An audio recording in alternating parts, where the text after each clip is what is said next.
Por toda a história, a espécie humana luta para entender as leis fundamentais do mundo material. Nós nos aventuramos para descobrir as regras e padrões que determinam as qualidades dos objetos que nos rodeiam e sua complexa relação conosco e entre si. Durante milhares de anos, sociedades por todo o mundo descobriram que uma disciplina, mais do que outras, guarda certo conhecimento sobre as realidades fundamentais do mundo físico. Essa disciplina é a matemática. Eu sou Marcos de Suttori e sou matemático. Eu me vejo como um pesquisador comum caçando as estruturas escondidas por trás do caos e da complexidade aparentes do mundo à nossa volta. Em minha busca pelo padrão e a ordem, eu pesquiso o trabalho de grandes matemáticos que existiram antes de mim. Pessoas que pertenciam a culturas de todo o mundo e cujas inovações criaram a linguagem na qual o universo é escrito. Eu quero levar você a uma jornada através do tempo e do espaço para rastrearmos o crescimento da matemática, desde seu nascimento à ciência sofisticada que conhecemos hoje. Usando imagens geradas por computador, vamos explorar as descobertas que permitiram que as primeiras civilizações entendessem o mundo matematicamente. Essa é a história da matemática.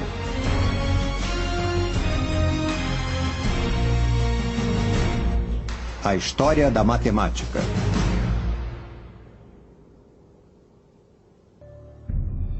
A linguagem do universo. Versão brasileira Som de Vera Cruz Studios. Distribuição Sinapse.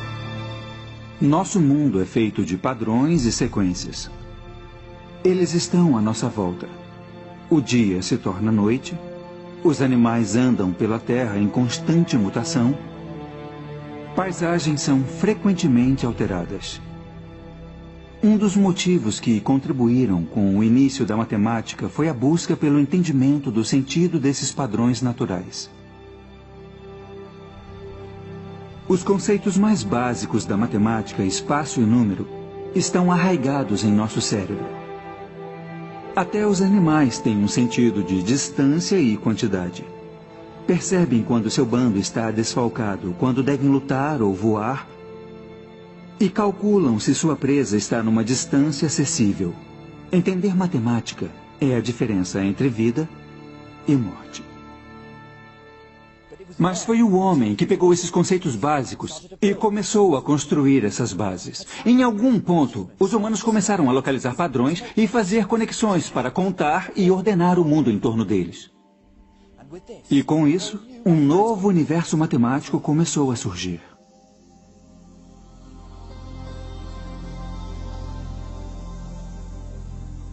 Esse é o Rio Nilo. Ele é a fonte de vida do Egito há milênios. Foi aqui que surgiram alguns dos primeiros sinais da matemática que conhecemos hoje. As pessoas abandonaram a vida nômade e começaram a se estabelecer aqui por volta de 6.000 a.C. As condições eram perfeitas para a agricultura.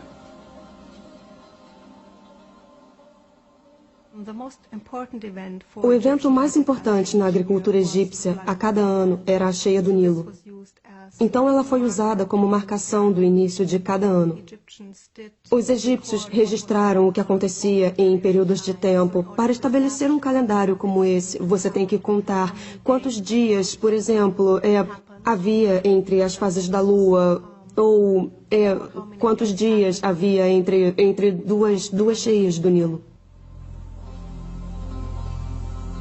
Registrar os padrões das estações era essencial não só para a gerência da terra, mas também para a religião.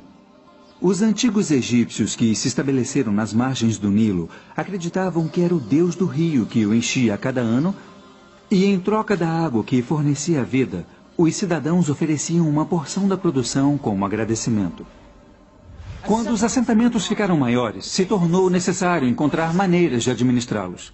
Era preciso calcular porções de terra, fazer previsão das colheitas e cobrar impostos. Resumindo, as pessoas precisavam contar e medir. Os egípcios usavam seus corpos para medir o mundo. E foi assim que as unidades de medidas evoluíram. Um palmo era a largura de uma mão. Um cúbito, a distância entre o cotovelo e as pontas dos dedos. Os cúbitos de terra, faixas de terra medindo 1 cúbito por 100, eram usados pelos topógrafos dos faraós para calcular áreas. Há uma relação bem forte entre a burocracia e o desenvolvimento da matemática no Antigo Egito, e nós podemos vê-la desde o início da invenção do sistema numérico. Através da história egípcia até o Velho Reinado, a única evidência que temos é dos sistemas metrológicos, que são medidas diárias por extensão. Isso aponta a necessidade burocrática de desenvolver essas coisas. Era vital saber a área das terras de um fazendeiro para ele poder ser taxado de acordo, ou para saber se o Nilo roubou parte de suas terras para que ele pudesse pedir abatimento. Isso significava que os topógrafos dos faraós calculavam frequentemente a área de partes irregulares de terra. E a busca por solucionar esses problemas práticos que os tornaram os primeiros inovadores matemáticos.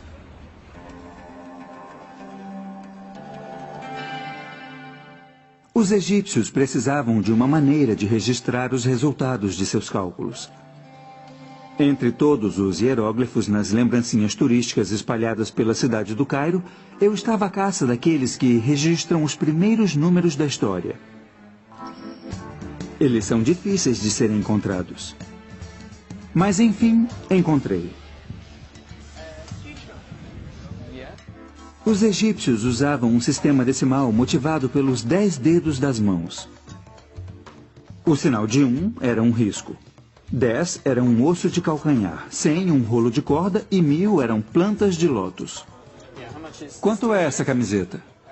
Ela custa 25 libras. 25? É. Então são 2 ossos de calcanhar e 5 riscos. Isso. Então não vai me cobrar nada disso aqui. 1 milhão aqui. 1 milhão? Meu Deus! Não, Esse não. é 1 milhão? 1 milhão é muita coisa. Os hieróglifos são bonitos, mas o sistema numérico egípcio era fundamentalmente simples. Eles não tinham o conceito de uma notação posicional. Então, um risco só podia representar uma unidade, não 100 ou 1000. Apesar de escrever 1 milhão com apenas um desenho e não os 7 que usamos, se você quisesse escrever 1 milhão menos 1, o pobre escriba egípcio teria que escrever 9 riscos, 9 ossos de calcanhar, 9 rolos de corda e assim por diante, num total de 54 desenhos. Apesar do inconveniente desse sistema numérico, os egípcios eram brilhantes solucionadores de problemas. Sabemos disso por causa dos poucos registros que sobreviveram. Os escribas egípcios usavam folhas de papiro para registrar suas descobertas matemáticas. Esse delicado material feito de talos de plantas foi destruído com o tempo e muitos segredos pereceram com ele. Mas há um documento revelador que sobreviveu. O papiro matemático de Hind é o documento mais importante que temos hoje da matemática egípcia. Temos uma boa ideia de que tipos de problemas os egípcios tinham que enfrentar em sua matemática. Também temos uma demonstração explícita de como as multiplicações e divisões eram feitas. O papiro mostra como multiplicar 2 números grandes. Mas, para ilustrar o método, vamos pegar 2 números menores. Vamos usar 3 vezes 6. O escriba pegava o primeiro número, 3, e colocava numa coluna. Na segunda coluna, ele colocava o número 1. E depois